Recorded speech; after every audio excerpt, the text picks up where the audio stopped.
a couple things here recently about the most important asset is you. And I truly believe that. I also know that my most important asset is me. And I think part of that has to do with improving ourselves on a step by step, day to day basis.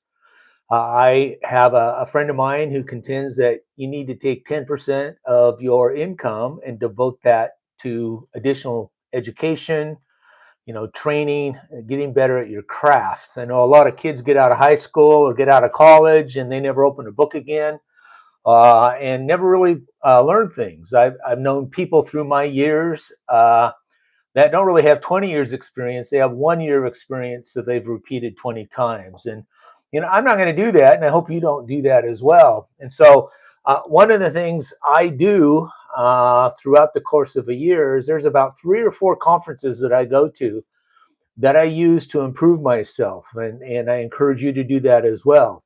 I mean, some of the things that I do is like to get around with other folks that are like-minded, people that I can learn from, people I can see what they're up to, and learn from them, and hopefully I can impart some things myself. So, and the reason that's important because I just signed up for a conference that is one of the 3 or 4 that I go to each year.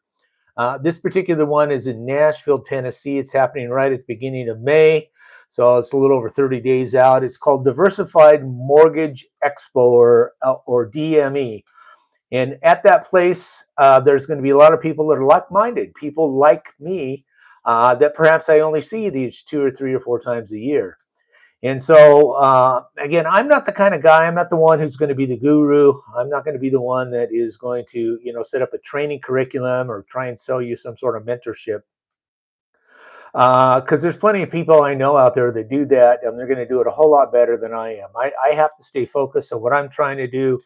And what I've talked about, again, is managing a promissory note fund secured by residential real estate, residential assets. And so, but there are folks out there that very much likely want to learn more about investing mortgage notes. So if you're a potential investor, or if you're somebody that's interested in notes, either on an active or passive basis, which is the passive investors are the ones I like.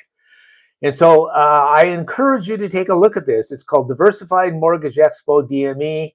And one of the things I'm going to do is down in the body of this particular video, and again, I'll post it to various social media sites.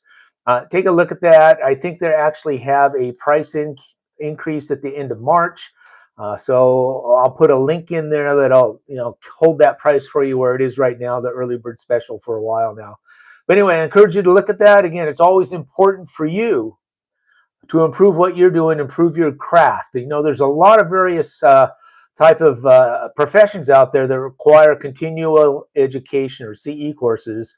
Note investing isn't that, but it changes all the time. So like I've said before, I've been in the mortgage industry for 43 and a half years now. And almost every day I learn something new, especially when I'm investing in notes. I originated a lot of times. There's a lot of things that happen there on a daily basis. But again, on the ownership side of things, there's a lot of things that change as well there. So again, encourage you to take a look at this. If it's something that meets your parameters, I encourage you to take advantage of it. Anyway, thank you very much. Again, Cody Cox talking to you about mortgage note investing, and wishing you a very happy investing day.